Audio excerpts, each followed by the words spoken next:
ನಮ್ಮೆಲ್ಲರನ್ನ ಉದ್ದೇಶ ಮಾಡಿ ತಾವು ಮಾತಾಡಬೇಕು ಅಂತ ಕೋರ್ಕೋತಾ ಇದ್ದೀನಿ ಸರ್.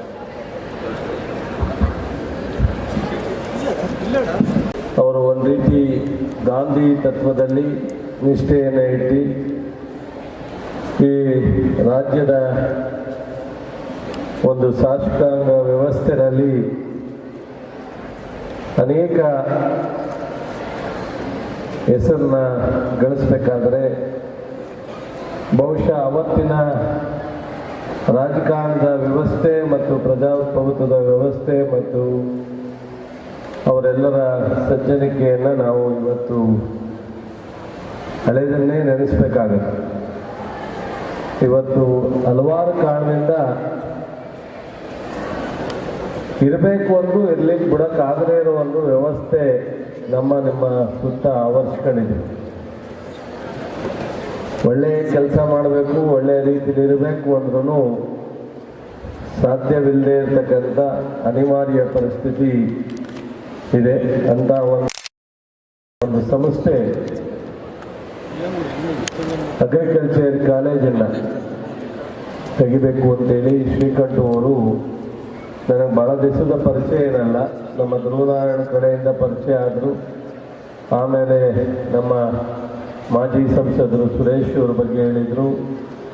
ಆಮೇಲೆ ಉಪಮುಖ್ಯಮಂತ್ರಿಗಳು ಭಾಳ ಉದ್ಘಾಟನೆ ಮಾಡಿದ್ರಿಂದ ನಿಮ್ಮೆಲ್ಲರ ನಾಯಕರು, ರಾಜ್ಯದ ಉಪಮುಖ್ಯಮಂತ್ರಿಗಳು, ಪ್ರದೇಶ ಕಾಂಗ್ರೆಸ್ ಅಧ್ಯಕ್ಷರಾದ ಡಿ ಕೆ ಶಿವಕುಮಾರ್ ಜಿಯವರೇ, ಗೌಡ್ರೆ, ಪುಟ್ಟರಾಜು ಅವರೇ ಮತ್ತು ನಮ್ಮ ರಾಮೇಗೌಡ್ರೆ, ವೇದಿಕೆಯಲ್ಲಿರ್ತಕ್ಕಂಥ ಎಲ್ಲ ಕನಕಪುರ ಕ್ಷೇತ್ರದ ಮುಖಂಡರುಗಳೇ, ಪ್ರತಿನಿಧಿಗಳೇ ಮತ್ತು ಮಾಧ್ಯಮ ಸ್ನೇಹಿತರೆ, ರೈತ ಬಂಧುಗಳೇ ಮತ್ತು ಎಲ್ಲ ನನ್ನ ಪ್ರೀತಿಯ ವಿದ್ಯಾರ್ಥಿನಿಯರು, ಕರ್ನಾಟಕದಲ್ಲಿ ನಮ್ಮ ಗೌರ್ಮೆಂಟ್ ಸರ್ಕಾರಿ ಕಾಲೇಜ್ ಬಿಟ್ಟು ಯೂನಿವರ್ಸಿಟಿ ಅಂಡರ್ನಲ್ಲಿ ತೆರೆದಿರ್ತಕ್ಕಂಥ ಸರ್ಕಾರಿ ಕಾಲೇಜ್ ಬಿಟ್ಟು ಸ್ವತಂತ್ರ ಬಂದ ಮೇಲೆ ಬಹುಶಃ 63-64ರಲ್ಲಿ ನಮ್ಮ ಯೂನಿವರ್ಸಿಟಿ ಪ್ರಾರಂಭ ಆಗಿರ್ತಕ್ಕಂಥದ್ದು. ಇವತ್ತು 50-60 ವರ್ಷ ಯಾವುದೇ ಖಾಸಗಿ ಸಂಸ್ಥೆಗೆ ಅಗ್ರಿಕಲ್ಚರ್ ಕಾಲೇಜಿಂದ ಮಂಜೂರು ಸರ್ಕಾರ ಮಾಡಿರಲಿಲ್ಲ ಇಲ್ಲಿವರೆಗೆ. ಶ್ರೀಕಂಠ ಅವರ ಒತ್ತಡದಿಂದ ಮಾನ್ಯ ಉಪಮುಖ್ಯಮಂತ್ರಿಗಳು ನನ್ನನ್ನು, ನಮ್ಮ ಅಧಿಕಾರಿಗಳನ್ನ ಕರೆಸಿದೊಂದು ಆಗಬೇಕು ಅಂದಾಗ ನನಗೆ ಸಾಕಷ್ಟು ಕನ್ಫ್ಯೂಸ್ ಆಯಿತು. ಅದಾದ ನಂತರ ಅನೇಕ ಅಡಚಣೆಗಳು, ಒತ್ತಡಗಳ ಮಧ್ಯದಲ್ಲಿ ನಮ್ಮ ಉಪಮುಖ್ಯಮಂತ್ರಿಗಳ ಒತ್ತಡ ಹೇಗಿತ್ತು ಅಂದರೆ ಬಹುಶಃ ಅವರೇ ಕೃಷಿ ಸಚಿವರಾಗಿದ್ದರೂ ಮಾಡ್ತಿದ್ರು ಇಲ್ಲೋ ಗೊತ್ತಿಲ್ಲ. ಯಾಕೆ ಅಂದರೆ ಕೆಲವೊಮ್ಮೆ ಹೇಳೋದು ಈಸಿ, ಕೂತ್ಕೊಂಡು ಮಾಡೋದಿದೆಯಲ್ಲ ಅದು ಭಾಳ ಕಷ್ಟ. ಅಧಿಕಾರಿಗಳು ಬಂದು ಕಾನೂನನ್ನು ಮುಂದಿಟ್ಟಾಗ ಹೌದಲ್ವಾ ಅನಿಸುತ್ತೆ, ಹೊರಗಡೆಯಿಂದ ಹೇಳಿದಾಗ ಮಾಡ್ರಿ ಇದೊಂದು ಯಾವ ದೊಡ್ಡ ವಿಚಾರ ಅಂತ ಅನ್ನಂಗೆ ಆಗುತ್ತೆ. ಸಹಜವಾದಂಥ ಪ್ರಕ್ರಿಯೆ. ಅದಕ್ಕೆ ಒಂದು ಸಣ್ಣ ಎಕ್ಸಾಂಪಲ್ ಕೊಟ್ಬಿಟ್ಟು ನಾನು ಇದ್ರ ಬಗ್ಗೆ ಹೇಳ್ತೀನಿ. ನಾನು ಹೆಚ್ಚು ನನಗೂ ರಾಯಚೂರಿಗೆ ಹೋಗೋಕ್ಕೆ ಸಾಯಂಕಾಲ ನಮ್ಮ ಇಲ್ಲಿಯ ಮಾಜಿ ಸಚಿವರು, ಶಾಸಕರಾಗಿದ್ದಂಥ ಮಾಜಿ ಶಾಸಕರಾಗಿದ್ದ ಸಿಂಧಿಯವರು ಅವ್ರ ಜೊತೆನಲ್ಲೂ ಒಂದ್ಸಲ ನಾನು ಮಂತ್ರಿಯಾಗಿದ್ದೆ, ಆರೋಗ್ಯ ಸಚಿವನಾಗಿ ಕೆಲಸ ಮಾಡ್ತಾಯಿದ್ದೆ. ಸಮ್ಮಿಶ್ರ ಸರ್ಕಾರ, ಧರ್ಮಸಿಂಗ್ ಮುಖ್ಯಮಂತ್ರಿಯವರು, ಆವಾಗ ಡಿ ಕೆ ಶಿವಕುಮಾರ್ ಅವರು ಇರಲಿಲ್ಲ. ಅದಕ್ಕೂ ಕಾರಣ ನಿಮ್ಮೆಲ್ಲರಿಗೂ ಗೊತ್ತಿದೆ. ನನ್ನನ್ನು ಬಂದು ಒಂದು ಆಸ್ಪತ್ರೆ ಕೊಡ್ಬೇಕಲ್ಲಪ್ಪ ಅಂತ. ಸರ್, ಆಸ್ಪತ್ರೆ ಹೊಸ PHC ಕೊಡ್ಲಿಕ್ಕೆ ಅವಕಾಶ ಇಲ್ವಲ್ಲ ಅಂತ. ನೋಡು, ಮುಖ್ಯಮಂತ್ರಿ ಆದ್ರೂ ಸಹ ಭಾಳ ಕಷ್ಟ ಆಗುತ್ತೆ ನನ್ನ ಅನುಭವದಲ್ಲಿ. ನೀನೀಗ ಆರೋಗ್ಯ ಸಚಿವನಾಗಿದೆಯಾ, ನೀನು ಬೇಕಾದ್ರೆ ನಿನ್ನ ತಾಲೂಕಿಗೆ ಅಥವಾ ನಿನ್ನ ಜಿಲ್ಲೆಗೆ ಒಂದಷ್ಟು ಮಂಜೂರು ಮಾಡ್ಕೊಳ್ಳೋಕ್ಕೆ ಅವಕಾಶ ಇದೆ. ಎಲ್ಲೆಲ್ಲಿ ಒಂದು ನಡೀದೇ ಇರ್ತಕ್ಕಂಥ PHCಗಳಿದೆ ಅಲ್ಲೆಲ್ಲ ಲೀಸ್ಟ್ ತರಿಸ್ಕೊಂಡು ಮಾಡಲಿಕ್ಕೆ ಅವಕಾಶ ಇದೆ. ನೋಡು, ನಾನು ಒಂದೇ ಒಂದು ಸಾಕು ಅಂತ. ಹೌದಲ್ವಾ, ಮಾತಾಡಿ ಯೋಚನೆ ಮಾಡೋಣ ಅಂತ ಹೇಳಿ ನಾನೆಲ್ಲ ಅಧಿಕಾರಿಗಳು ಕರೆಸಿ ಪಟ್ಟಿ ತರಿಸಿ ಒಂದು ಪ್ರಯತ್ನ ಮಾಡಿದೆ. ಅವಾಗ ಅವ್ರಿಗೂ ಒಂದು ಕೊಟ್ಟೆ. ಧರ್ಮಸಿಂಗ್ ಅವರು ಮುಖ್ಯಮಂತ್ರಿ, ಅವರು ಒಂದೇ ಕೇಳಿದ್ರು, ಯಡಿಯೂರಪ್ಪ ಅಪೋಸಿಷನ್ ಲೀಡರ್ ಅವರು ಒಂದೇ ಕೇಳಿದ್ರು. ಆದರೆ ನಾನು ಮಂಡ್ಯಕ್ಕೆ 15 ಪ್ರಾಥಮಿಕ ಆರೋಗ್ಯ ಕೇಂದ್ರ, ಅದರಲ್ಲಿ 8 ನಾಗಮಂಗಲಕ್ಕೆ ತಗೊಳ್ಳೋದು, 8 ನಾಗಮಂಗಲಕ್ಕೆ ತಗೊಳ್ಳೋದು. ಯಾಕೆ ಇದನ್ನೆಲ್ಲ ಹೇಳ್ತೀನಿ ಅಂದರೆ, ನಮ್ಮ ಮಾಗಡಿನಲ್ಲಿ ನಾನು ಟ್ರಾನ್ಸ್ಪೋರ್ಟ್ ಮಿನಿಸ್ಟರ್ ಇದೆ, ಅದರಿಂದ ಸಿದ್ಯೋರಿದ್ದು ನಮ್ಮ ಬಾಲು, ನಾನು ಅವನೇ ಹೋಗಿ 20 ಸಾರಿ ಅವ್ರ ಹತ್ರ ಹೋದ. ಮಾಗಡಿನಲ್ಲಿ ಒಂದು ಡಿಪೋ ಮಾಡಬೇಕು, ಒಂದು ಬಸ್ ಸ್ಟ್ಯಾಂಡ್ ಮಾಡಬೇಕು ಅಂತ. ಇಲ್ಲಿ ಎಲಿಜಿಬಲ್ ಇಲ್ಲ, ಮಾಡೋಕ್ಕಾಗಲ್ಲ. 20 ಬಾರಿ ಅವ್ರ ಹತ್ರ ಹೋಗಿ ಬಾಲು ನನ್ನ ಕರ್ಕೊಂಡೋಗಿ ಹೇಳ್ಸಿದ್ದೆ. ನಾನು ಟ್ರಾನ್ಸ್ಪೋರ್ಟ್ ಮಿನಿಸ್ಟರ್ ಆದ 2 ತಿಂಗಳಿಗೆ ಡಿಪೋ ಬಸ್ ಸ್ಟ್ಯಾಂಡ್ 2 ಮಂಜೂರು ಮಾಡಿಕೊಟ್ಟು. ನನ್ನ ನಾಗಮಂಗಲ, ಮಂಡ್ಯ ಚಿಕ್ಕ ಜಿಲ್ಲೆ, ನಾಗಮಂಗಲಕ್ಕೆ ಒಂದು ಸಪರೇಟ್ ARTO ಆಫೀಸ್ ಮಾಡಿದೆ. ಹೀಗೆ ಅಧಿಕಾರ DK ಶಿವಕುಮಾರ್ ಅವರು ಹೇಳ್ತಾರೆ, ಪೆನ್ನು ಮತ್ತು ಆದೇಶ ಮಾಡೋ ಅವಕಾಶ ಸಿಕ್ಕಿದಾಗ ಮಾಡ್ತಾ ಇರಬೇಕು ಧೈರ್ಯವಾಗಿ. ಹೌದು, ಮುಖ್ಯಮಂತ್ರಿ ಈಗಿನ ಒಂದು ಮುಖ್ಯಮಂತ್ರಿ ವ್ಯವಸ್ಥೆನೇ ಬೇರೆ, ಅಂದಿನ ಮುಖ್ಯಮಂತ್ರಿ ವ್ಯವಸ್ಥೆನೇ ಬೇರೆ. 25 ವರ್ಷದಿಂದ ಇವತ್ತು ಮುಖ್ಯಮಂತ್ರಿಗಳಾದವರು ಒಂದು ಸ್ವಲ್ಪ ನೇರವಾಗಿ ಬೇಕಾದ ಅಧಿಕಾರವನ್ನು ಚಲಾಯಿಸಿ ಆದೇಶ ಮಾಡುವಂಥ ಅವಕಾಶಗಳಿದೆ, ಮಾಡ್ತಾರೆ. ಆದರೆ ಹಿಂದೆ ಮಾಡ್ತಿರ್ಲಿಲ್ಲ. ಮಂತ್ರಿಗಳನ್ನ ಆ ಇಲಾಖೆಯ ಬೈಪಾಸ್ ಮಾಡಿ ಯಾವ ಮುಖ್ಯಮಂತ್ರಿಗಳು ಸಹ ಆದೇಶ ಮಾಡಲಿಕ್ಕೆ ಹೋಗ್ತಿರ್ಲಿಲ್ಲ. ಅವತ್ತಿನ ವ್ಯವಸ್ಥೆ ಆಗಿತ್ತು. ಹಾಗಾಗಿ ನಮಗೆ ಅವಕಾಶ ಸಿಕ್ಕಿದಾಗ ಸಾರ್ವಜನಿಕವಾಗಿ ಅಥವಾ ಯಾವುದೇ ವೈಯಕ್ತಿಕವಾಗಿ ಅವಕಾಶ ಸಿಕ್ಕಿದಾಗ ಮಾಡ್ತಕ್ಕಂಥದ್ದು ನಮ್ಮ ಕರ್ತವ್ಯ. ಅದೇ ನಮ್ಮ ಒಂದಿನ ಮುಂದೆ ಅವತಾರ ಒಂದು ದಿವಸ ನೆನೆಸ್ಕೊಳ್ತಕ್ಕಂಥದ್ದು. ಇವತ್ತು ಅಗ್ರಿಕಲ್ಚರು ವಿದ್ಯಾರ್ಥಿಗಳ ಬೇಡಿಕೆ. ನಾನು ಅಗ್ರಿಕಲ್ಚರ್ ಗ್ರ್ಯಾಜುಯೇಟ್ ಆಗಬೇಕು ಅನ್ನೋರು 1 ಲಕ್ಷ ಜನ ಅಪ್ಲಿಕೇಶನ್ ಹಾಕ್ತಾರೆ ವರ್ಷಕ್ಕೆ. ನಾವಿವತ್ತು ಅವ್ರಿಗೆ ಸೀಟ್ ಪ್ರೊವೈಡ್ ಮಾಡ್ತಕ್ಕಂಥದ್ದು ಒಂದು 5,000 ಜನಕ್ಕಷ್ಟೇ. ಇನ್ನು 95,000 ಜನ ಬೇರೆ ಸಿಗದೇ ಇದ್ದಾಗ ಬೇರೆ ದಾರಿ ಹುಡುಕೊಂಡು ಹೋಗಿ ಹೋಗ್ತಾರೆ. ನಾನು ನಮ್ಮ ಸುರೇಶು ಎಲ್ಲ ಯೋಚನೆ ಮಾಡಿ, ನಮ್ಮ ಆದಿಚುಂಚನಗಿರಿ ಬಾಲಗಂಗಾಧರ ಸ್ವಾಮೀಜಿ ಸಹ ಇದೇ ಥರ ಭಾಳ ವರ್ಷದಿಂದ ಅವರು ಬದುಕಿದ್ದಾಗ ಅಗ್ರಿಕಲ್ಚರ್ ಕಾಲೇಜ್ ಮಾಡಬೇಕು ಅಂತೇಳಿ ಪ್ರಯತ್ನ ಮಾಡಿ ಆಗಿರಲಿಲ್ಲ. ಹಾಗಾಗಿ ನಿರ್ಮಲಾನಂದ ಸ್ವಾಮೀಜಿಯವರು ಸಹ ಸೇಮ್ ಟೈಮ್ನಲ್ಲಿ DK ಶಿವಕುಮಾರ್ ಶ್ರೀಕಂಠ ಏನು ಹೇಳಿದ್ರು ಅದೇ ಟೈಮ್ನಲ್ಲಿ ಅವರು ಸಹ ಅಪ್ಲಿಕೇಶನ್ ಇಟ್ಟು ಅವರು ಒತ್ತಡವನ್ನು ಆಗಿಂದಾಗೆ ನನ್ನ ಮೇಲೆ ಇರ್ತಾ ಇದ್ರು. ಹಾಗಾಗಿ ಆದಿಚುಂಚನಗಿರಿನಲ್ಲೂ ಸಹ ಒಂದು ಅಗ್ರಿಕಲ್ಚರ್ ಸೈನ್ಸ್ ಕಾಲೇಜನ್ನು ಮತ್ತು ಇಲ್ಲೂ ಕನಕಪುರ ಕರಿಯಪ್ಪನವ್ರ ಕಾಲೇಜಿಗೂ ಸಹ ಅಗ್ರಿಕಲ್ಚರ್ ಸೈನ್ಸ್ ಕಾಲೇಜನ್ನು ಒಂದೇ ಟೈಮ್ನಲ್ಲಿ ಕೊಟ್ಟು ಮೊನ್ನೆ 2ನೇ ತಾರೀಕು ಅಲ್ಲಿ ಇನಾಗ್ರೇಟ್ ಮಾಡಿದ್ದೀವಿ. ಇವತ್ತು ಇಲ್ಲಿ 7ನೇ ತಾರೀಕು ಇನಾಗ್ರೇಷನ್ ಮಾಡ್ತಾ ಇದ್ದೀವಿ. ಎರಡೂ ಈ ರಾಜ್ಯದಲ್ಲಿ ಪ್ರಪ್ರಥಮವಾಗಿ 50-60 ವರ್ಷ ಆದ ನಂತರ ಅಗ್ರಿಕಲ್ಚರ್ ಕಾಲೇಜನ್ನು ಕೊಡಲಿಕ್ಕೆ ಕಾರಣಕರ್ತರಾದಂಥ ಈ ಇನ್ಸ್ಟಿಟ್ಯೂಷನ್ನು ಮತ್ತು ಉಪಮುಖ್ಯಮಂತ್ರಿಗಳು ಮತ್ತು ನಮ್ಮ ಸ್ವಾಮೀಜಿಯವರು ಮತ್ತು ನಮ್ಮ ಶ್ರೀಕಂಠು ಇವರು ಒತ್ತಡ ಇಲ್ಲದೆ ಇದನ್ನು ನಾನು ಸಹ ಈ ಪ್ರಯತ್ನವನ್ನು ಮಾಡ್ತಿರ್ಲಿಲ್ಲ ಅನ್ನೋದನ್ನು ಈ ಸಂದರ್ಭದಲ್ಲಿ ಹೇಳಿ, ಇವತ್ತು ಅಗ್ರಿಕಲ್ಚರ್ ನಮ್ಮ ರವಿಯವರು ನಾನು ಬರ್ತಾ ಕೇಳ್ತಿದ್ದೆ. ಸೊ ಆಧುನಿಕವಾದಂಥ ಕೃಷಿಯನ್ನು, ಸೆಕೆಂಡ್ರಿ ಕೃಷಿಗೆ ನಾವು ಇವತ್ತು ಹೆಚ್ಚು ಒತ್ತು ಕೊಡ್ತಕ್ಕಂಥದ್ದನ್ನು ಇದನ್ನೆಲ್ಲ ಪ್ರಯತ್ನ ಮಾಡಬೇಕು ಅಂತ ಹೇಳ್ತೀವಿ. ಅವೆಲ್ಲ ಆಗಬೇಕು ಅಂದರೆ ಬಹುಶಃ ಏನು BSc AG MSc AG ಮಾಡಿದವರೆಲ್ಲ ಅಪಾಯಿಂಟ್ಮೆಂಟ್ ಯಾವುದೋ ಕಂಪ್ನಿಯಲ್ಲೂ ಸಿಗ್ಬೋದು, ಸರ್ಕಾರದ ಉದ್ಯೋಗನೂ ಸಿಗ್ಬೋದು. ಹೋದರೆ ಅದೇ ಒಂದು ಮುಖ್ಯ ಅಲ್ಲ. ಅಗ್ರಿಕಲ್ಚರು ಮೆಕ್ಯಾನಿಸಮ್ ಮಾಡಬೇಕು, ಯಂತ್ರೋಪಕರಣವನ್ನು ಉಪಯೋಗಿಸ್ಬೇಕು, ತಂತ್ರಜ್ಞಾನವನ್ನು ಉಪಯೋಗಿಸ್ಬೇಕು, ಹೊಸ ಪದ್ಧತಿಯನ್ನು ಅನುಸರಿಸಬೇಕು. ಅಂದರೆ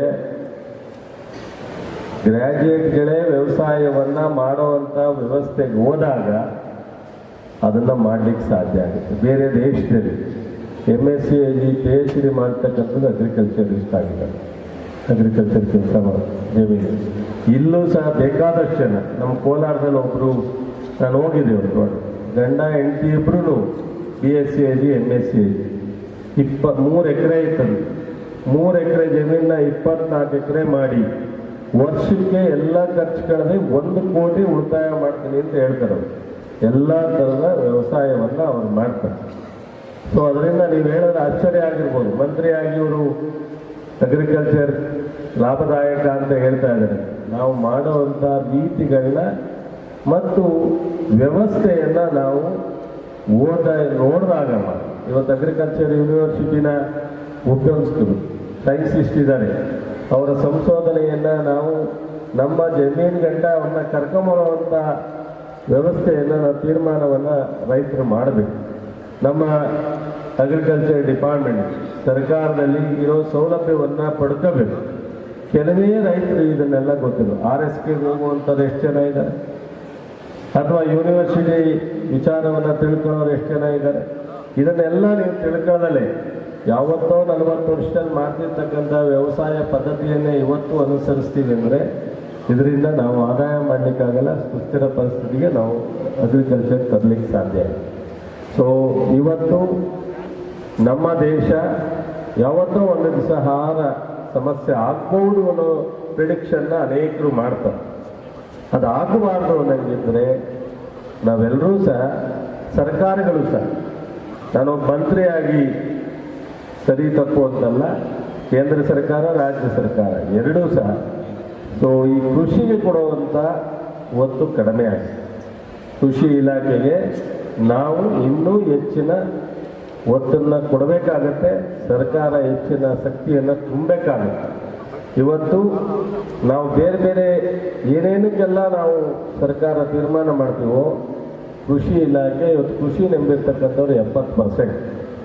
ನಾವು 70ರಿಂದ 80% ಕೃಷಿಗೆ ಅವಲಂಬಿತ ಆಗಿರ್ತಕ್ಕಂಥ ಈ ದೇಶದಲ್ಲಿ ಕೃಷಿ ಇಲಾಖೆನ 4ನೇ ದರ್ಜೆ ಥರ ನೋಡಿದಾಗ ನಾವು ದೇಶದ ಆರ್ಥಿಕ ಪರಿಸ್ಥಿತಿ ಎಲ್ಲಿಂದ ಸರಿದೂಗ್ಲಿಕ್ಕೆ ಸಾಧ್ಯ? ಆರ್ಥಿಕ ಬದಲಾವಣೆ, ಆರ್ಥಿಕ ಜಿ ಎಲ್ಲವೂ ನಾವು ಮುಂದೆ ಒಳ್ಳೆಯ ರೀತಿಯಲ್ಲಿ ನೋಡಬೇಕು ಅಂದಾಗ ನಾವು ಪ್ರತಿ ಒಬ್ಬ ಕುಟುಂಬದವರು ಸಹ ಇವತ್ತು ಕೃಷಿನಲ್ಲಿ ಸಂತೋಷವಾಗಿ ಕೃಷಿಯ ಆದಾಯ ಬರುತ್ತೆ ಅನ್ನೋ ಒಂದು ನಂಬಿಕೆ ಇಟ್ಟು ಕೃಷಿ ಮಾಡುವಂಥ ಒಂದು ವ್ಯವಸ್ಥೆಯನ್ನು ನಾವು ತರಬೇಕು ಅಂದರೆ ಕೃಷಿಗೆ ನಾವು ಇನ್ನೂ ಹೆಚ್ಚು ಒತ್ತು ಕೊಡಬೇಕು. ಕಳೆದ ಬಾರಿ ಅಂಥ ಬರಗಾಲದಲ್ಲಿ 1,000 ಕೋಟಿ ಅನುದಾನದಲ್ಲಿ ನಮ್ಮ ಉಪಮುಖ್ಯಮಂತ್ರಿಗಳು, ಮುಖ್ಯಮಂತ್ರಿಗಳು, ನಾನು ಮಂತ್ರಿ ಆದಮೇಲೆ ನನ್ನ ಇಲಾಖೆಯಲ್ಲಿ ನಮ್ಮ ಇತಿಮಿತಿನಲ್ಲಿ ನಮ್ಮ ಸರ್ಕಾರ ಆರ್ಥಿಕವಾಗಿ ಸಾಕಷ್ಟು ಒತ್ತು ಕೊಟ್ಟಿದೆ. 1,000 ಕೋಟಿನಲ್ಲಿ ಈ ರಾಜ್ಯದಲ್ಲಿ ಯಂತ್ರೋಪಕರಣವನ್ನು, ಸಹಾಯಧನ, ಸಬ್ಸಿಡಿಯನ್ನು ಕೊಡೋದ್ರ ಮೂಲಕ ಕೊಟ್ಟಿದೆ. ಫಸ್ಟ್ ಟೈಮ್ ಹೈಟೆಕ್ ಹಾರ್ವೆಸ್ಟರ್ ಅಂತ ನಾವು ಕಬ್ಬು ಕಟಾವು ಮಾಡೋ ಯಂತ್ರವನ್ನು ಕೊಟ್ಟಿದ್ದೀವಿ. ಜನರಲ್ಗೆ 40 ಲಕ್ಷ ಸಬ್ಸಿಡಿ, SC/STಗೆ 50 ಲಕ್ಷ. ಒಬ್ಬ ಮನುಷ್ಯ, ಒಬ್ಬ ವ್ಯಕ್ತಿ ಒಂದು ಮಿಷನ್ ತಗೊಂಡ್ರೆ ಜನರಲ್ನವ್ರಿಗೆ 40 ಲಕ್ಷ ಸಬ್ಸಿಡಿ, 1 ಕೋಟಿ ಮಿಷನ್, SC/STಗೆ 50 ಲಕ್ಷ. ಇಡೀ ದೇಶದಲ್ಲಿ ಇವತ್ತು ಪ್ರಪ್ರಥಮವಾಗಿ ನಾವು ಈ ಯೋಜನೆಯನ್ನು ಜಾರಿಗೆ ತಂದು ಅದರಿಂದ ಆ ಒಂದು ಯಂತ್ರೋಪಕರಣದಿಂದ ಕಟಾವು ಮಾಡಿದ್ರೆ, ಹಾರ್ವೆಸ್ಟ್ ಮಾಡಿದ್ರೆ 10 ಕ್ವಿಂಟಾಲು ವೇರಿಯೇಷನ್ ಬರುತ್ತೆ, ಹೆಚ್ಚು ಬರುತ್ತೆ. ಇದನ್ನೆಲ್ಲ ನಾವು ಟ್ರಯಲ್ ಮಾಡಿ ಈ ಸಾರಿ ಜಾಸ್ತಿ ಬೇಡಿಕೆ ಇದೆ. ಈ ಥರದ ಅನೇಕ ಕೃಷಿ ಇಲಾಖೆಯಲ್ಲಿ ಕೃಷಿ ಹೊಂಡ ಮಾಡ್ತಿದ್ದು 124, 125 ತಾಲೂಕುಗಳಿತ್ತು. ಈ ಬಾರಿ ಉಪಮುಖ್ಯಮಂತ್ರಿಗಳು ನಮಗೆ ಸಾಕಷ್ಟು ಅಗ್ರಿಕಲ್ಚರ್ ಡಿಪಾರ್ಟ್ಮೆಂಟಲ್ಲಿ ನೀವು ಒತ್ತು ಕೊಡಬೇಕು ಅಂದಾಗ ನಾನು ಮುಖ್ಯಮಂತ್ರಿಗಳಿಗೂ ಹೇಳಿ ಇಡೀ ರಾಜ್ಯದ 224 ಕ್ಷೇತ್ರದಲ್ಲೂ ಸಹ ಇರಿಗೇಟೆಡ್ ಲ್ಯಾಂಡಲ್ಲೂ ಸಹ ಕೃಷಿ ಹೊಂಡ ಮಾಡಬೇಕು ಅನ್ನೋ ತೀರ್ಮಾನ ತಗೊಂಡು ಈ ಸಲ ಪ್ರಾರಂಭ ಮಾಡಿದ್ವಿ. ಕೃಷಿ ಹೊಂಡದಿಂದ ಏನಾಗುತ್ತೆ ಅಂದರೆ, ನಾನು ಮಡಿಕೇರಿಗೆ ಹೋಗಿದ್ದೆ, ಒಂದು 5 ಎಕರೆ ಯಾರೋ ಭತ್ತ ಹಾಕಿದ್ದು. ನಾನು ಹೋದಾಗ ನೀರು ಸ್ಟಾಪ್ ಆಗಿತ್ತು. ಸೊ ಒಡೆ ಕರೆದಿದೆ, ಇನ್ನೊಂದು 15 ದಿವಸ 20 ದಿವಸ ನೀರು ಬಂದರೆ ಅದು ಒಳ್ಳೆ ಈಲ್ಡ್ ಬರ್ತದೆ. ಏನಪ್ಪ ಅಂತ ರೈತರು ಕೇಳಿದ್ರೆ, ಇಲ್ಲ ಸರ್ ನೀರು ಎಲ್ಲಿಂದೂ ತರಲಿಕ್ಕೆ ಆಗ್ತಾ ಇಲ್ಲ, ನನಗೆ ಇದನ್ನು ಬಿಟ್ಬಿಟ್ಟು ನಾನು ಅವಾಗಲೇ ಬಂದು ತೀರ್ಮಾನ ಮಾಡಿದೆ ನಮ್ಮ ಇಲಾಖೆ ಅಧಿಕಾರಿಗಳಿಗಂದು, ಇದು ಇರಿಗೇಟೆಡ್ ಲ್ಯಾಂಡಲ್ಲೂ ಸಹ ಥೈಲ್ಯಾಂಡಲ್ಲಿ ಈ ಥರದ್ದೆಲ್ಲ ಸಮಸ್ಯೆ ಆಗುತ್ತೆ. ಈ ಥರ ಕೃಷಿ ಹೊಂಡ ಮಾಡಿದ್ರೆ ಕೊನೆಯಲ್ಲಿ ನೀರಿನ ಸಮಸ್ಯೆ ಆದಾಗ ಅದನ್ನು ಉಪಯೋಗಿಸ್ಕೊಂಡ್ರೆ ಆ ಬೆಳೆ ಸೇರುತ್ತೆ ಅಂತ 224 ಕ್ಷೇತ್ರದಲ್ಲೂ ಕೃಷಿ ಹೊಂಡನ ಈ ಸರಿ ಕೊಡುವಂಥ ಜಾರಿಗೆ ತಂದು ಈಗ ಜಾರಿ ಇದೆ ಈ ವರ್ಷದಿಂದ. ಈ ಥರದ ಅನೇಕ ತೀರ್ಮಾನವನ್ನು ನಾವು ಮಾಡಿದ್ದೀವಿ. ಮತ್ತು ಕಳೆದ ಬಾರಿ ನಿಮಗೆ ಗೊತ್ತಿಲ್ಲ, ಎಲೆಕ್ಷನ್ ಟೈಮ್ನಲ್ಲಿ, ಪಾರ್ಲಿಮೆಂಟ್ ಟೈಮ್ನಲ್ಲಿ, ಬರಗಾಲದಲ್ಲಿ ನಮ್ಮ ಕಳಿಸಿದ ಮೆಮೊರಂಡಮ್ಗೆ ಸೈಡ್ಗೆ ಹಾಕಿ ಮೋದಿಯವರು, ಅಮಿತ್ ಶಾ ಅವರು ಇಟ್ಟುಬಿಟ್ರು. ಪಾಪ ಪುಣ್ಯಾತ್ಮರು, ಕರ್ನಾಟಕ ಜನ ಭಾಳ ಸಂಸ್ಕೃತರು. ಪಾಪ ಭಾಳ ಜನನ ಎಲ್ಲರೂ ಪ್ರೀತಿಸ್ತೀರ, ಕೆಲಸ ಮಾಡೋರು ಪ್ರೀತಿಸ್ತೀರ, ಕೆಲಸ ಮಾಡದೇ ಇರೋರು ಪ್ರೀತಿಸ್ತೀರ, ಅದರಲ್ಲೇನು ಎಣ್ಣೆ ಮಾತಿಲ್ಲ. ಒಳ್ಳೆ ಗುಣ, ತಪ್ಪೇನಿಲ್ಲ. ಆದರೆ ಈ ರಾಜ್ಯದ ದೇಶದ ಭವಿಷ್ಯನ ಯೋಚನೆ ಮಾಡಬೇಕು.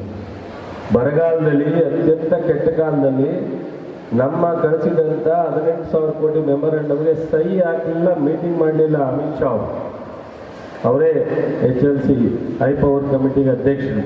ಕೊನೆಗೆ ನಮ್ಮ ಕ್ಯಾಬಿನೆಟಲ್ಲಿ CM DCM ಕೂತ್ಕೊಂಡು ಸುಪ್ರೀಂ ಕೋರ್ಟ್, ನಾನು ಕೃಷ್ಣ ಎಲ್ಲ ಪ್ರಯತ್ನ ಮಾಡಿದ, ಕೃಷ್ಣ ಬೈರೇಗೌಡ ಆಗಲಿಲ್ಲ. ಸುಪ್ರೀಂ ಕೋರ್ಟ್ಗಾಗಿ 3,454 ಕೋಟಿ ತಂದಂತಿದೆ. ಸೊ ನಮ್ಮ ಸರ್ಕಾರ ರಚನೆಯಾದ 1.5 ವರ್ಷದಲ್ಲಿ ಬಹಳ ಜನ ಟೀಕೆ ಟಿಪ್ಪಣಿಗಳು ಮಾಡ್ತಾರೆ. ಬಟ್ ಆದರೆ ನಾವು ಎಷ್ಟು ಸಾಧ್ಯನೋ ಅಷ್ಟು ರೈತರ ಪರವಾಗಿ ನಿಂತಿದ್ದೀವಿ. ರೈತರಿಗೆ ಎಲ್ಲ ಥರದ ಸಪೋರ್ಟ್ ಮಾಡ್ತಕ್ಕಂಥ ಕೆಲಸ ಮಾಡಿದ್ದೀವಿ.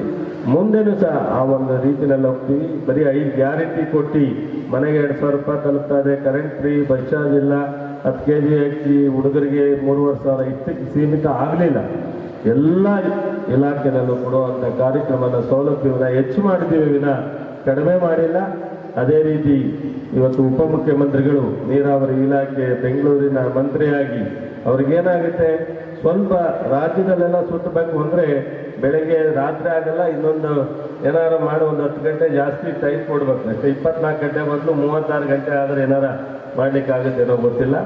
ಆ ಥರ ಅವ್ರಿಗೆ, ನಮಗಂತೂ ಅವ್ರ ಥರ ಆಗಲ್ಲ. ನಮಗೆ ರಾತ್ರಿ 11 ಗಂಟೆಗಾರ ಮಲಗಬೇಕು, 12 ಗಂಟೆಗಾರ ಮಲಗಬೇಕು. ಒಂದು 6 ಗಂಟೆ ಮಲಗದೇ ಇದ್ರೆ ಬೆಳಗ್ಗೆ ಎದ್ರೆ ಕೆಲಸ ಮಾಡೋಕ್ಕಾಗಲ್ಲ. ಅವ್ರು 4 ಗಂಟೆಗೆ ಮಲಗಿ 6 ಗಂಟೆಗೆ ಬರ್ತಾರೆ. ಆ ರೀತಿ ನಮ್ಮ ಕೈಯಲ್ಲಿ ಸಾಧ್ಯ ಆಗಲ್ಲ. ದೇವರವರಿಗೆ ಅದೇ ಥರ ಇನ್ನೊಂದು 20 ವರ್ಷ ಶಕ್ತಿ ಕೊಡಲಿ. ಈ ರಾಜ್ಯದಲ್ಲಿ, ರಾಷ್ಟ್ರದಲ್ಲಿ ಕೆಲಸ ಮಾಡುವಂಥದ್ದು ನಮಗೆಲ್ಲ ಅವರನ್ನು ನೋಡಿ ಸ್ಫೂರ್ತಿ. DK ಶಿವಕುಮಾರ್ ಅವರು ಉಪಮುಖ್ಯಮಂತ್ರಿಯಾಗಿ ಏನು ಕೆಲಸ ಮಾಡ್ತಾ ಇದ್ದಾರೆ, ಅವರು ನೋಡೋದಕ್ಕೆ ಸೊ ಬಂಡೆ ಆ ಥರ ಈ ಥರ ಕರಿತೀರ, ಅವ್ರು ಬಂಡೆನೂ ಅಲ್ಲ ಏನೂ ಅಲ್ಲ, ಬೆಣ್ಣೆ ಥರ ಕರಗುವಂಥವ್ರೆ. ಅಷ್ಟೊಂದೇನು ನಾನು ಹತ್ತಿರದಿಂದ ನೋಡಿ ಗಟ್ಟಿಯಾಗಿರುವಂಥ ಮನಸ್ಥಿತಿ ನಾನು ನೋಡಿಲ್ಲ, ಭಾಳ ಹತ್ತಿರದಿಂದ ನೋಡಿಲ್ಲ. ಸೊ ನಾನು ಅವರು ಬಹುಶಃ 99ರಲ್ಲಿ ನನ್ನ ಕಾಂಗ್ರೆಸ್ ಕರ್ಕೊಳ್ಳುವಂಥ ಪ್ರಯತ್ನ ಮಾಡಿದ್ರು. ಅವತ್ತು ಮಾದೇಗೌಡರು ಅವರು ಇಬ್ಬರು ಕರೆದಾಗ ನಾನು ಹೋಗಲಿಲ್ಲ. ಹೋಗಿದ್ದರೆ ನನ್ನ ರಾಜಕಾರಣ ಬಹುಶಃ ಇನ್ನೂ ಚೆನ್ನಾಗಿರ್ತಿತ್ತೇನೋ ಅಂತ ಕಾಣುತ್ತೆ. ಸೊ ಅದಾದ ಮೇಲೆ ಬಹುಶಃ ನಾನೇ ಅನಿವಾರ್ಯ, ಇವರು ನುಡಿಕೊಂಡು ಹೋಗಿ ನಾನೇ ಬರ್ತೀನಿ ಅನ್ನೋ ಕಾಲ ಮುಂದೆ ಬಂತು. ಅದಾದಮೇಲೆ ಅವ್ರ ಜೊತೆಯಲ್ಲೇ ಸೇರ್ಕೊಂಡು ರಾಜಕಾರಣ ಮಾಡ್ತಾ ಇದ್ದೀವಿ ಇವತ್ತು. ಹಾಗಾಗಿ ನನಗೆ ಇಂಥ ಒಂದು DK ಶಿವಕುಮಾರ್ ಅವ್ರ ಜೊತೆಯಲ್ಲಿ ರಾಜಕಾರಣ ಮಾಡ್ತಕ್ಕಂಥದ್ದು, ಇಂಥ ಒಂದು ಸಂಘಟನೆ, ಅವರಂಥ ಶ್ರಮಜೀವಿ ಮತ್ತು ಜನರನ್ನು ಭಾಳ ಹತ್ತಿರದಿಂದ ಪ್ರೀತಿ ಮಾಡಿ, ಬಟ್ ಎಷ್ಟೇ ನೋಡಲಿಕ್ಕೆ ಅಥವಾ ಜನರಿಗೆ ದೂರ ಇದ್ರೂ ಹತ್ತಿರದಿಂದ ಹೋದಾಗ ಬಹುಶಃ ಭಾಳ ಸರಳತೆಯಿಂದ ಮತ್ತು ಅಭಿವೃದ್ಧಿ ವಿಚಾರದಲ್ಲಿ ಮತ್ತು ಯಾರಿಗಾರ ಸಹಾಯ ಮಾಡೋ ವಿಚಾರ ಬಂದಾಗ ಒಂದು ಹೆಜ್ಜೆ ಮೀರಿ ಮುಂದೆ ಹೋಗಿ ಮಾಡ್ತಕ್ಕಂಥದ್ದು. ಅವರು ಬರೀ ಕನಕಪುರಕ್ಕೆ ಅಥವಾ ರಾಮನಗರ ಜಿಲ್ಲೆಗಲ್ಲ, ಇಡೀ ಕರ್ನಾಟಕ ರಾಜ್ಯದ ಎಲ್ಲ ಜಿಲ್ಲೆನಲ್ಲೂ ಸಹ, ತಾಲೂಕಿನಲ್ಲೂ ಸಹ ಅವ್ರದ್ದೇ ಆದಂಥ ಒಂದು ಶಕ್ತಿಯನ್ನು ಬೆಳೆಸ್ಕೊಂಡಿದ್ದಾರೆ ಮತ್ತು ಯುವ ಪೀಳಿಗೆಯನ್ನು ಅವರ ಜೊತೆಯಲ್ಲಿ ಗುರುತಿಸ್ಕೊಂಡಿದ್ದಾರೆ. ಈ ರಾಜ್ಯದ ಇವತ್ತೇನಾದ್ರು ಕಾಂಗ್ರೆಸ್ ಸರ್ಕಾರ ಇವತ್ತು ಸಿದ್ದರಾಮಯ್ಯನವರು ಇವರು ಗಟ್ಟಿಯಾಗಿ ನಿಂತ್ಕೊಳ್ಳಾಗಿ, ಸೊ ರಾಹುಲ್ ಗಾಂಧಿಯವರು ಅಥವಾ ನಮ್ಮ ಮಲ್ಲಿಕಾರ್ಜುನ್ ಖರ್ಗೆ ಅವರು, ವೇಣುಗೋಪಾಲ್, ಸುರ್ಜೇವಾಲಾ ಇವರೆಲ್ಲ 5 ಜನಕ್ಕೆ ಇವತ್ತಿನ ಸರ್ಕಾರ ತರಲಿಕ್ಕೆ ಕೀರ್ತಿ ಅವರಿಗೆ ಸಲ್ಲಬೇಕು. ನಾವೆಲ್ಲ ಇವತ್ತು ಮಂತ್ರಿ ಆಗಿದ್ದೀವಿ ಅಂದರೆ ಇವರ AICC ಮತ್ತು KPCC ಮತ್ತು ಸಿದ್ದರಾಮಯ್ಯನವರು, DKಯವರು ಕಾರಣ ಅನ್ನೋದನ್ನು ನಾವು ಮರಲಿಕ್ಕೆ ಸಾಧ್ಯ ಇಲ್ಲ. ಇವತ್ತು ಮೊನ್ನೆ 3 ಚುನಾವಣೆ ಗೆದ್ದು ಒಂದು ನೋವಿತ್ತು. ನಾನು ಎಷ್ಟೋ ಬಾರಿ ಮಾತನಾಡಿದ್ದೆ DK ಶಿವಕುಮಾರ್ ಅವ್ರ ಜೊತೆ, ನೀವು ಇಷ್ಟೆಲ್ಲ ದೊಡ್ಡ ಶಕ್ತಿ, ಇಷ್ಟೆಲ್ಲ ರಾಜ್ಯ ಮಟ್ಟದಲ್ಲಿ ಒಬ್ಬ ನಾಯಕರಾಗಿದ್ದೀರಾ, ಈ ರಾಷ್ಟ್ರದಲ್ಲೂ ಸಹ ಮುಖ್ಯಮಂತ್ರಿ ಆಗೋಕ್ಕಿಂತ ಮುಂಚಿತವಾಗಿ ಇಡೀ ರಾಷ್ಟ್ರದಲ್ಲಿ ಪ್ರತಿ ರಾಜ್ಯದವ್ರು ಗುರುತಿಸೋವಂಥ ಮಟ್ಟಕ್ಕೆ ಬೆಳೆದಿರೋದು ನೀವು ಒಬ್ಬರೇನೆ. ಎಲ್ಲರೂ ಮುಖ್ಯಮಂತ್ರಿ ಆದಮೇಲೆ ಅವರಿಗೆ ಪರಿಚಯ ಆಗ್ತಿದ್ರೇನೋ. ಆದರೆ ರಾಮನಗರ ಜಿಲ್ಲೆಯಲ್ಲಿ ಕನಕಪುರ ಒಂದೇ ಗೆಲ್ಲೋದು ಸೂಕ್ತ ಅಲ್ಲ, 4 ಗೆಲ್ಲಬೇಕು ಅಂತ. ಕೊನೆಗೂ ಈ ಜಿಲ್ಲೆಯ ಜನರು ಅವರ ನಾಯಕತ್ವಕ್ಕೆ 4 ಕಾಂಗ್ರೆಸ್ ಗೆಲ್ಲೋದ್ರ ಮೂಲಕ ಅವರಿಗೆ ಒಂದು ದೊಡ್ಡ ಶಕ್ತಿಯನ್ನು ಕೊಟ್ಟಿದ್ದೀರಾ, ಗೌರವವನ್ನು ಕೊಟ್ಟಿದ್ದೀರಾ. ಸೊ ನಾನು ವೈಯಕ್ತಿಕವಾಗಿ ಈ ಜಿಲ್ಲೆ ಜನಕ್ಕೆ ಅಭಿನಂದನೆಯನ್ನು ಮೊನ್ನೆ ಚನ್ನಪಟ್ಟಣ ಫಲಿತಾಂಶದಿಂದ ಬಂದಿದೆ. ನಮ್ಮ ಸಿದ್ದರಾಮಯ್ಯನವರು ಇರ್ಬೋದು, ರಾಹುಲ್ ಗಾಂಧಿಯವರು ಇರ್ಬೋದು, ಮಲ್ಲಿಕಾರ್ಜುನ್ ಖರ್ಗೆ ಇರ್ಬೋದು, ಇವತ್ತು ಅವರೂ ಸಹ ಚನ್ನಪಟ್ಟಣ ಫಲಿತಾಂಶ ಅತ್ಯಂತ ಸಂತೋಷ ಪಟ್ಟಂಥ ಕ್ಷಣ ಅಂತೇಳಿ ಇವತ್ತು ಮುಂದಿನ ದಿನಗಳಲ್ಲಿ ಎಲ್ಲವೂ ಒಳ್ಳೆಯದಾಗತ್ತೆ. ಸೊ ಹೆಚ್ಚು ಇನ್ನೂ ಮಾಡೋಣ. ಮತ್ತು ಅಗ್ರಿಕಲ್ಚರ್ ಡಿಪಾರ್ಟ್ಮೆಂಟಲ್ಲಿ ನಮ್ಮ ವಿಶ್ಕಂಠು ತುಂಬ ಬುದ್ಧಿವಂತರು ಮತ್ತು ಅವರೇ ಸ್ವತಃ ಗ್ರ್ಯಾಜುಯೇಟ್ ಆಗಿರೋದ್ರಿಂದ ಏನೆಲ್ಲ ನಮ್ಮ ಕೃಷಿಯಲ್ಲಿ ಬದಲಾವಣೆ ತರಲಿಕ್ಕೆ ಸಾಧ್ಯ ಅದನ್ನೆಲ್ಲ ಈಗ ಹೇಗಿಲ್ಲ ಇದರ ಮೂಲಕ ಕಾರ್ಯಕ್ರಮವನ್ನು ಹಮ್ಮಿಕೊಳ್ಳಿ. ನಾವು ನಮ್ಮ ಇಲಾಖೆ ಮತ್ತು ಯೂನಿವರ್ಸಿಟಿಯಿಂದ ಏನು ಬೇಕಾದ್ರೂ ಸಪೋರ್ಟ್ ಮಾಡೋಣ ಅಂತೇಳಿ ನಾನು ಎಲ್ರಿಗೂ ನಮಸ್ಕರಿಸಿ ನನ್ನ